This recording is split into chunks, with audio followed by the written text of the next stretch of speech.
as they run on down to the post, and Rhymes has got there. Fire still, Montour holding strong and pulling away. Montour leading and got it. Big made it in third, and looking forward to Iowa Sport. Less than a furlong to go, and Tyler just hanging on. That time in front still, but Pension's Scarlet is closed. And we started, they come towards the last bit of the hill there. Right up towards one, Black to the Pension Scarlet. That's a close lead.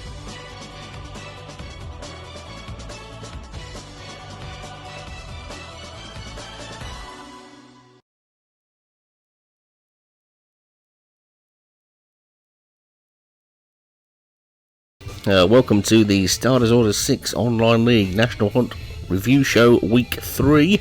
Got a lot to get through today, so let's get straight on with it. I've got Doug on the line now then, and we're going to have a look through the group races earlier in the week over the jumps. How are you doing again today, Doug? Yeah, I'm good, mate. And we had some 4 good steeples on the first day, or hurdles and steeples. Yeah. And pick me up on the pronunciation here. Is it Old Rowan or just Old Roan? No, Old Rowan. Old Roan. Old Rowan is the way I've always known it. Although that is how you spell the word roan, which is a colour of a horse, isn't it? But I've always called it the Old Rowan. I think that's what most people call it. And that was... Anyway, that was a chase at Aintree, and it was a Grade 2 handicap, and James Harrison had a nice winner. It's got a strong stable in the hunt this season. Fear Uno at one well. That will win another race soon as well. Lead role for Leon van Rensburg. The hunt is more what he's focusing on than the flat. And that was second. And it had every chance to win, but the 3 3/4 margin there tells the story. Third, David Robertson's Driftwood Scooby hit the last, and that may have cost it second place as well. So it lost all momentum and then got back into the race, and which to me, the way I looked at it, if it didn't hit that last, it could have ran second. Also here, Fairy King and Salty Seagull finished. Seagull, yep. That finished okay. They both finished okay in 4th and 5th. Yeah, it's a funny division, isn't it? That 2.5 mile, because you sort of think of the speed chases winning the 2 mile champion chase, and then the gold cup horses at 3 miles and 2 or whatever, and the 2.5 milers tend to get lost a little bit, don't they? Because they're not quite quick enough for 2 miles, and they've got the stamina for 3. So that's a funny division, 2.5 miles, because they tend to get forgotten about, those horses, because we're more interested in the 2 milers and the 3 1/4 milers, and the 2.5 milers tend to get forgotten sometimes. Quite quick enough for the 2 mile races, and they're not. Yep. Haven't got the stamina for the 3. But that winner stayed on, right? Do you think he can get the Gold Cup distance, or is that just a bit too far? I'm not sure, but it took the lead a long way out and won easy. So who knows? It definitely could move up in distance. Anything catch your eye at the back anywhere? No, not really. Fairy King and Salty Seagull, they finished okay, but it was the winner's race. And it got a fair weight as well, hadn't it? So it's probably going to be going up even more now. Pretty top weight next week if it runs anywhere in a handicap. I think, won't it? It was 11 stone 5. So stick it up. Yeah. Stick it up £7. It's got 12 stone, isn't it? It will, won't it? Yeah, and I think it will handle the weight riders. Yeah, we'll see how it goes. It'll definitely win another one. Yep, I think I'm with you on that. Per Temps handicap hurdle. That was a nice win by Sonko Malo for Darren Thompson's stable. He's up near the line, probably made Sunfleet look a little better, but Sunfleet did run in snatches for second, and Vroom Vroom King Peter Cale ran home well for third. So I'm not quite sure of the qualifying conditions there, whether it's top 3 or top 5. It may be top 3, but those 3 horses, they all ran good races, and we'll see them be competitive in the final. Yeah, that Vroom Vroom King was left a lot to do, wasn't it?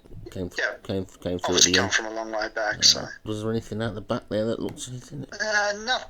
On Hotep was one I thought may have. It's just one of those names that sticks in your head. And ran well for 4th, but it stayed on. But yeah, I'd probably be looking at the top 3. And then after that, we had the Persian War, didn't we? Next, Grade 2 hurdle, Chepstow. How did you see that? The Persian War. That was an interesting race. The Roof's on Fire won for Paul Rhodes, and it almost made me a fool. I was singing away in the last part of the race, and Sandringham, where's his name here? Sandringham Scholar. Sandringham Scholar. Almost made me eat my words. And that came again, and that almost snatched the race. And you know what? It lost by a sure head. It probably would have been more deserving if it was a dead heat. So, as I said in my notes, the Roof on Fire almost snatched defeat out of the jaws of victory and hit the lead full of running and just stopped and died on its run as quickly as it made it. And Sandringham Scholar almost claiming the win. Almost picked it. There's one good thing about it, though, at least it proves that we commentate on the races live, if you like, rather than knowing what's won before the race starts, because that nearly caught you out, didn't it? I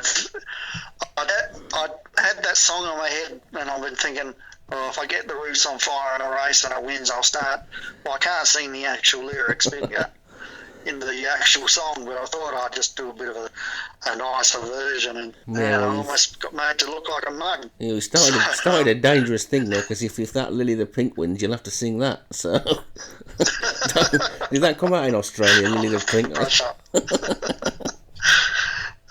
I thought New Approach, that was third for Grey Clutterbuck, and Pitcher was brave in fourth spot. The Roofs on Fire gave Paul Rose 3 win for the day as well, so he would have been quite chuffed with that. He's doing okay, isn't he? He always has a good... The Hunt's an interesting competition.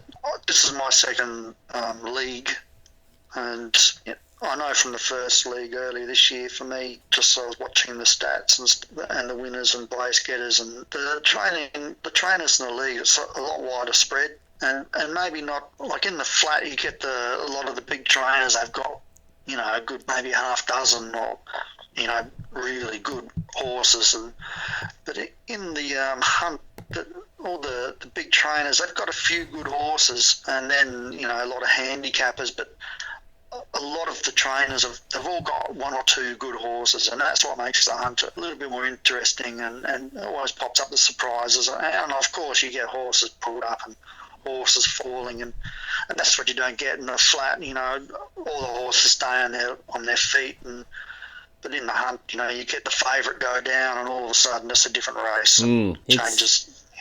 It's a strange thing, isn't it, with the jump? How much jump racing do you have in Australia? Do you have a lot of it or not? It's shrinking. Let me see.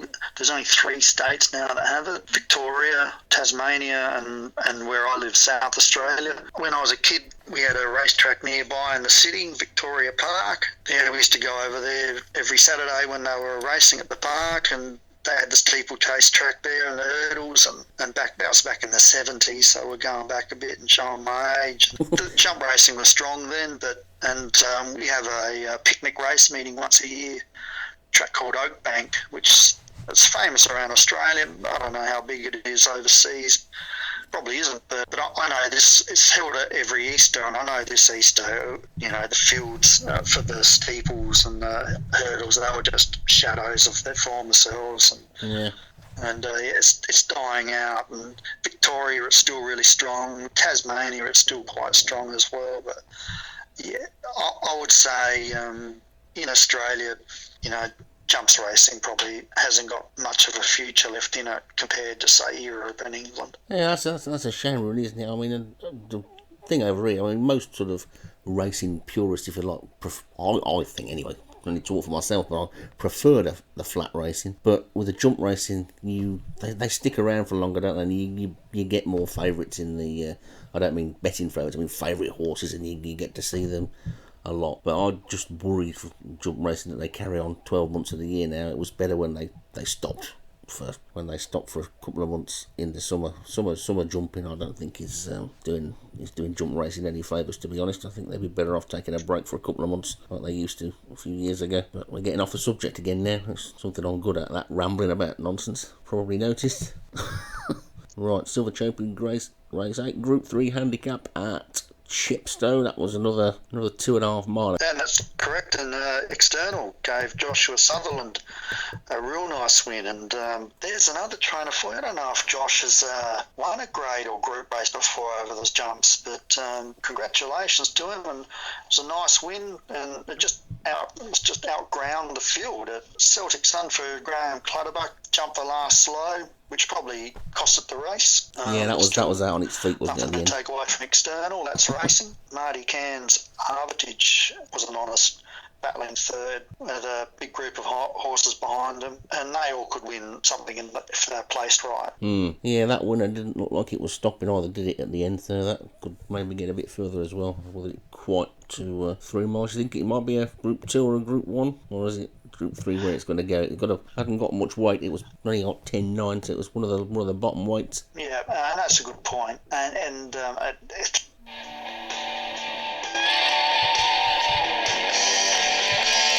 that was somebody trying to phone me up. Sorry about that. I went on hold. Yeah, it got a low weight. You think it can take much of a rise in weight and still be competitive? That's a good question. It was him with 10.9. It's definitely, you win a grade 3, you're going up a weight. Maybe this is its only win for the season. It's hard to tell. Yeah, you'd give it another chance, but as we said in my notes, Celtic Sun hit the last, might have been unlucky, but it still won. It still got up, and yeah, we'll see where it goes from here. Definitely, and just sit back and watch that. But Josh Sutherland, as I said earlier, that this could well be his first grade race win, grade 3 win. And his stable this season has really kicked on from last season. Last season, he was in my grade, struggling. And that's where I am this year. Yeah, well, I didn't notice Josh any. Really no. Yeah, I didn't notice any of your runners doing anything this week. Did anything happen there at all? Sorry, mate. I said I didn't notice you had any runners out this week. Did anything? Did you just having a week off, or sort of like technical error? I got to be careful what I say because I swear so easily. So I got caught napping. I was going to put all my horses in on the Friday night here in Adelaide, South Australia, and we went out for a 30th party in the city, and got on the gas a bit, and I come home, and it was after midnight, and I was just tired, and I just forgot. And then the next day I woke up, and oh no! And I was frantically emailing Gray and see if I still had a chance to get in, but by then they'd already started running the races, and so I missed out. Never mind. At least your horses will be fresh for next week, and you won't be going up the handicap. So you never know. It might turn out to be a good idea. Well, let's hope so. But for Josh, he's put in the hard yards between the two leagues, and he's got some nice horses. And as a trainer, he's on the up. So yeah, that's not going to be his last big win, is it? I think the next league season next year, look out for him definitely. Okay, so that was your jumping on Monday. Now I'm not going to keep you on the line any longer because it must be getting pretty late over there now, and you probably need to get some sleep. But it wouldn't be right. Past midnight, mate. It wouldn't be right if I didn't ask you about your favourite horse and the disappointment of his performance in the JN1 Champion Chase at Punchestown, because the Champion Chase at Down Royal, because I thought he was nailed on for the Gold Cup. The trainer Paul Rhodes thought he was got a great chance in the Gold Cup, and he ran an absolute stinker. You know which one I'm talking about, do you? Basaglio, the one that you'd like to say. Oh, Just fill me in. Did it run again? Yeah, it ran in the. That's right, I called it. Yeah. The Champion Chase on Tuesday, and I was doing that one, and it won the first week when I was commentating on it, and it won what it said in its chest, and then it won really well for you last week. Although you didn't like saying it much, I don't think at the time. I had one of those this week as well. I can't remember what it was called now, and I got that wrong about 3 times before I actually got it right. That began with a B as well, I think. Bottomintietti or something, I can't remember, but Basaglio ran an absolute stinker of a race. I thought it would. I thought it would win. It's a hold-up horse, and it was in the lead, and it was whacking the fences, and that was probably the best, form-wise, the best jump race of the season so far, because Gray had got misbeat in that won the Cato Star the week before, and that won well. So the anti-post Gold Cup betting in my head is now totally out of the window, because I think Gray said he wanted to run that in staying hurdles, but it looks like it might end up being a favourite for the Gold Cup and all that things again. Yeah, you've always got to forgive a horse one run, but it was lucky for you that horse was at the tail of the field, because not in the finish. That's a hard name to spit out in a photo finish, I can tell you. It's not as bad. The one that I'm finding the hardest at the moment is that Silver Horsey McHorseface, because you keep missing bits out. I think I called it Sylvia Horseface at one point this week. Yeah, there's a few horses that get me. The only one that there was a horse with a Chinese name, which I had no trouble with. So yeah, I think Greg got his budgie to commentate on that one this week. It was Zhang Yang Zhang or something, isn't it? So that's the one. Yeah, yeah. I think poor old Greg got stuck with that one. Anyway, there we go. It's been nice talking to you, Doug. I better let you get to bed now. Must be in the middle of the night over there now. Yeah, just past 12:30. So righto. It's time for me to get into bed. Yeah, well, sleep well, and we'll see you next week. You got Mondays again next week, I think, haven't you? Flat and jumps. I think I'm going to do the Tuesday and the Wednesday over the jumps next week. Tim's going to do the flat on the Tuesday. Excellent. So I'll probably get Zhang Yang Bang and Bazaglio and Bertoluccio and Silver Rossi McCourt. In a photo finish, mate. All in the same race. That would be good, wouldn't it? Right, have a good weekend, and I'll catch you next time. No, it's like good chatting. All right, cheers, Doug. Okay, straight back to Doug then for a roundup of the rest of Monday's races. Good morning, afternoon and evening, wherever you may be. And we're going to do the hunt roundup for the first day of the week 3. We'll just jump straight into the first race, which was the Cheltenham Novice Chase. And it was a solid win by Wolf Tone for Paul Rhodes. Wolf Tone was just too classy. Salas tried leading all the way, but came upon a good horse today and ran second, and Olympia for K. Menahan ran home late to snatch third, which was a good run. Race 2 was a Z-Turf Handicap Chase, and Sir Alfred Noble made it 2 from 2 for the Paul Rhodes stable with a classy win. Festival Empress flew home late for second and will win one soon, and Reverb was third. Annie Power caught the eye late, finishing 7th. It might need another furlong. Onto the third, and it was the Z-Turf Trophy Handicap, and Run to Laura's Hill was too strong for them. So out of the astute John's Jumper stable, took the lead with 4 furlong to run and was never headed. Jumping to Paris and Phoebo Red were game, but were not good enough. Tetris ran home fairly for 4th. In the 4th race was the RGH Novice Chase, and Rachel's Dawn made it 2 in a row for the John's Jumper stable, with a hard-fought victory over Miss Impossible, who was second, and Eskimo Grey third, and Copper Bottom, who was 4th. Those first 4 were a class above the field today. As I turn pages, I'm going to skip a few and go down to race 9, which was the ISF Novice Chase, and that was taken out by the well-named Bug Buzz. And Bug Buzz was a good win for Darren Thompson, led inside the final 3 furlongs, and although it tied near the post, it had a big enough lead to be untroubled. Death Star flew for second for Jim Murray stable,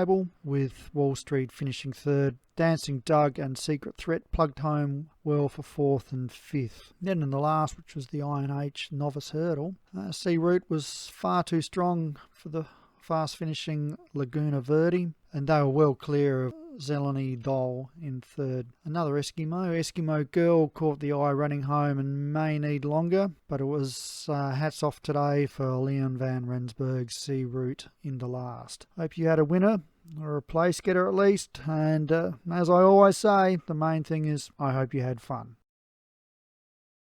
Okay, cheers for that then, Doug. Well, I'm going to take you through the remaining races on day 2 and day 3 now then.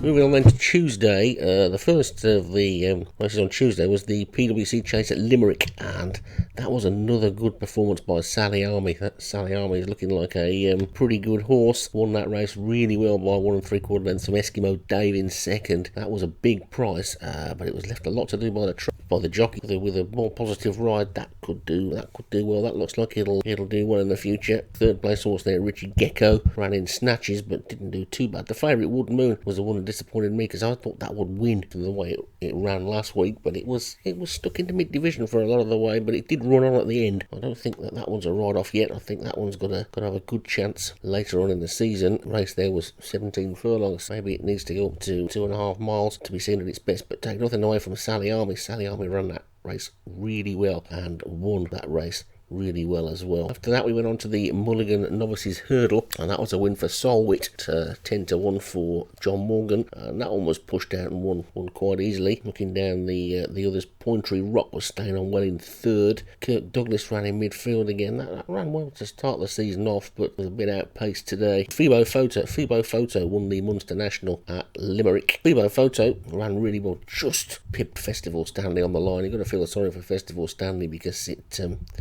it ran a really good race and it was up in the front for a lot of the way. I think both of those will win again and both of those will stay further, as will the third, Sharp Shoes. That ran well as well, and so did Hornitos in fourth. I think that one will turn out to be a pretty good form race because another one that ran well was Driftwood Lapdog, and that had quite a lot of weight. It was giving the winner a stone. We went on to race number 14. That was the National Hunt Flat race. Pretty good pace in that, didn't they? And Order of Minsk, Sir Strategic in second, and the Unlucky Diamonds in third. That one again was one of the ones that was just left too far out the back and didn't really get time to catch up. LBO was the one that was in fifth. I think that one might be going to have a little bash over hurdles next weekend. So let's go to Tipper Road Listed Hurdle, and that was won by Coconut Shy, who driven out to win that one really well. Took the lead over a furlong out and won very nicely.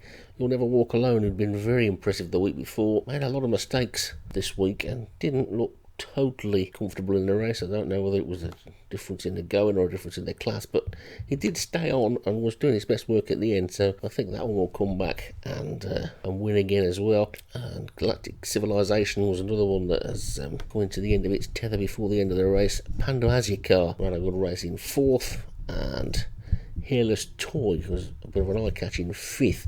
The jockey didn't knock that one about a bit once his chance had gone. The Mirror Chase Handicap, well, that was won really well by Inner Flash at a huge price, 66-1, and he stayed on really well in that race to Collar Heron Island. Again, was another one that was just when I've gone far enough, thank you. I don't really want to go much further. Harry Alta ran on well in fourth, and that will be one to take out of that race. 2 miles then for the Mares Novices Hurdle at Down Road, and Banterbury Maid was a pretty impressive winner again in that race, taking it up inside the final furlong. Good jump at the last, driven out well to win. Promising Ashan ran well again in second. That will surely get a win at some point soon. And Night Watch also looks as though it had come to win its race, but just got outdone by the other two. That's another one that's going to be long getting back in the winner's enclosure. And we had Moore's Million Stayers, a huge trip of 3.5 miles plus, and Tartan Tyrant won that really well and staying on at the end as well. It's one of the ones to throw into the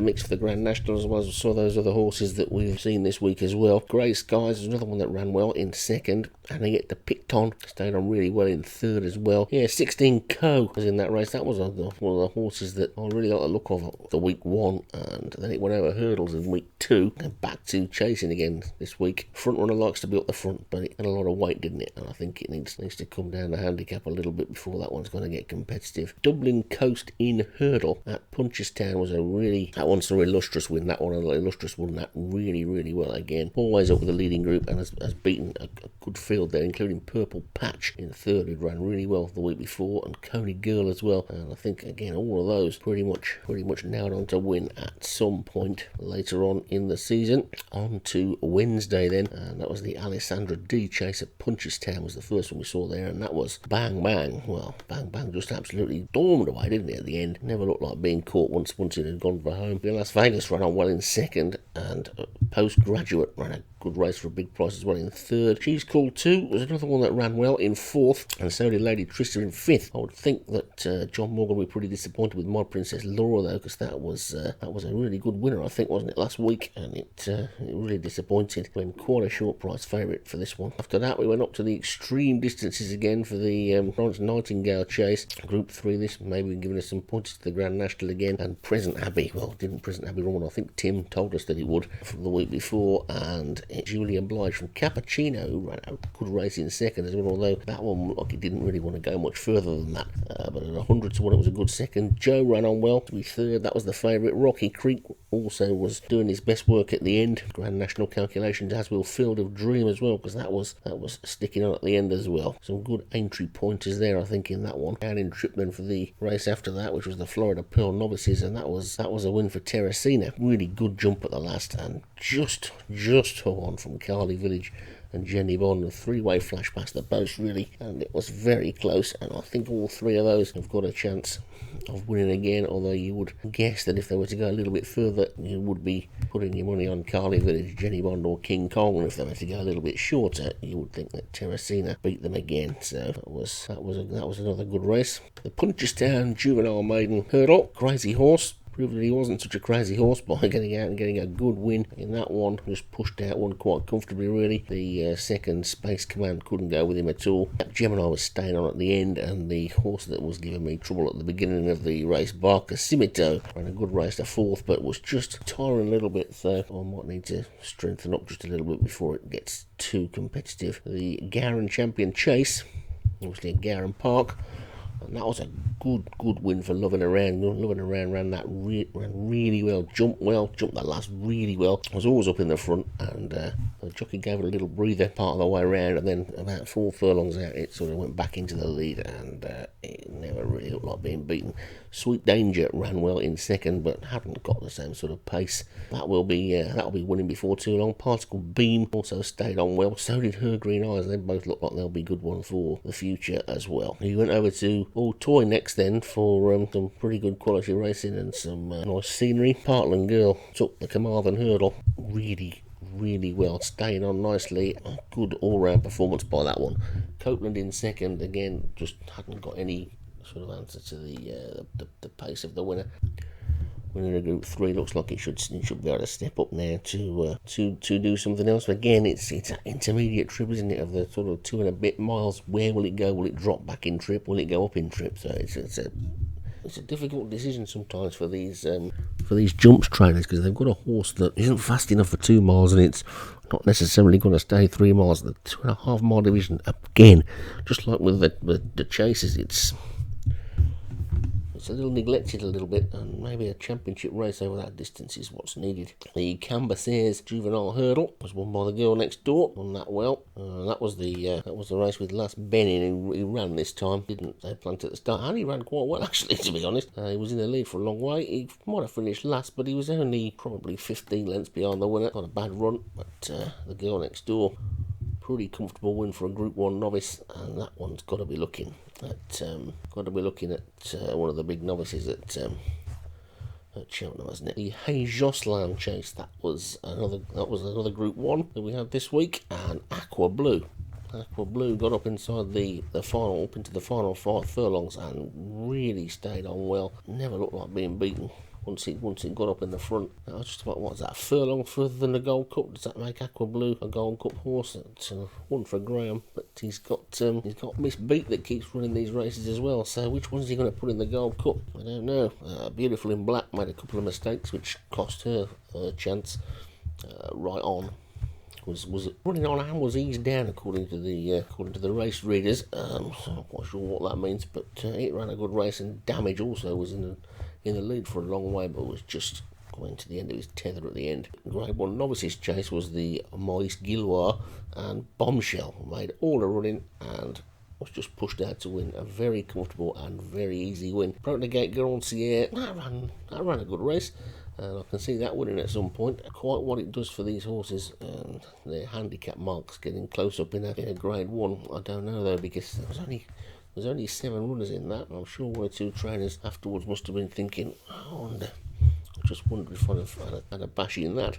Whereas There could be one or two of the others who are thinking, well, I'll just blow my handicap mark for the season by finishing 3rd or 4th in a Group 1. Sparky Gow is the interesting horse in that race as well. It seems to either wins or unseats its jockey. That was the favourite, but looking at the way that it ran last time and the way that Bombshell ran this time, necessarily think it would have beaten Bombshell if it had stood up anyway, because Bombshell was a pretty comfortable winner. The Francois de Gannet handicap hurdle as a grade 3 handicap, and that was a win for Trey Coronas at 66 to 1. I think the trainer noted in the forums that he was a bit surprised that that one had won, but it ran really well, didn't it? And good jump at the last, allowed it to get up, and it was staying on really well at the end. And that looks like it'll win again as long as the handicapper doesn't nobble it too much. There were one or two decent performances in behind as well, but when you've got to take a look at its Dominion of Saints, it looked like a world beater the first week of the season, and the last 2 weeks it's been pretty disappointing, so I'm not quite sure where that one goes next. We had one more race in Oitoy, and that was the Huron handicap, and that was won by Joseph Starling. Won that pretty comfortably by 3/4 of a length from Philipstown Vienna, that ran really well in second. The interesting one again in that race is another one that looked really good. Opening week Chess didn't really look in it this time. It was really on at the end, but I don't quite know where you'd go with that one next. But Fired at Tay is another one that I like the look of earlier on in the season. It doesn't appear to be doing a lot. Lempster was another one in that race that just dropped away towards the end, but it was a good win, good comfortable win for Joseph Starling. Hurdle race there was won by Singleton Lass, 14 to 1, even though it opened up at 40. It was always in the first half of the field, took it up with a furlong to go, and was pushed out. Easy winner really by 2 1/4 lengths. Jazz ran on really second. Mike was pleased with that one. I gather that this is his first season dabbling with the jumpers, and he must have been getting quite excited about that one. 50 to 1 shot coming second. Big Orange ran a good race in third and was staying on as well. Not quite sure how many qualified to the final from that, but I'll be fairly certain the front 3 do. Chase Qualifier was the last race, and this is the race with the extreme running, isn't it? It's a long way from the last to the winning post. Cartmel and Pride and Prejudice, comfortable win. Well, it looked like one or 2 points on that long running. It did look as though it was going to get collared, but it kept on going really well. Billy the Kid also did the same, and Much C ran on well from out of the back of the pack, so all 3 of them have got a good chance of getting a win, or in the winner's case, getting another win for the season's end. So another week in the book. That's week 3 done and dusted. Thanks to everybody for all the pleasant comments on the forum. You've all had a good week. Thanks to Doug for being a special guest, and I shall see you all on Tuesday. I shall be doing a bit of commentating on the Tuesday races. Until then, have a good weekend, and we'll see you then. One to jump. Here they come to it. Miss beats over it safely. Lord to the Ash throwing down a challenge. Waterloo Sunset is in third. Bazaglio's beaten, but they're racing up towards the line. Miss beats the winner. Jockey salutes the crowd.